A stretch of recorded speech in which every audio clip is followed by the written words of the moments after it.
Round 5 na ngayong linggo ng sunod-sunod na malakihang taas presyo sa mga produktong petrolyo. Sa pag-iikot ng news team sa ilang gasolinahan sa Naga City, patuloy pa rin ang pagtaas ng ilang produktong petrolyo tulad na lang ng gasolina, diesel at krudo. Sa isang gasolinahang ito ay pumapalo na ang kada litro ng diesel sa 161 pesos per liter ang presyo ng diesel. Kaya't kahit tapos na ang Semana Santa ay tila extended ang penitensya ng mga motorista, lalo na ng mga public utility drivers tulad ni Larry Pormalejo.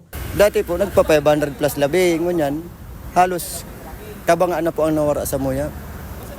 300, swertihan pa po. Pinagkakasya na lang po tayo, man lang po sinakukuha na lang pang oral daw. Kaya naman patuloy ang pakiusap ng ilang PUV drivers tulad ng mga tsuper ng jeep na madaliin ang pamamahagi ng 5,000 na cash assistance na pangako ng pamahalaan upang kahit papaano ay makatulong sa hirap na dinadanas araw-araw ng mga jeepney drivers.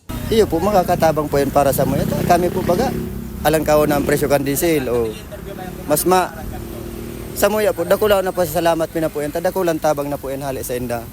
Demi na po yan nahanapon pa sa pagbalik-balik. Di na po kami masapong pagal na ano. Kaya kung mag-abot man yan, dakulaw na pa sa salamat mi. Tadakulang tabang na po yan para sa muya.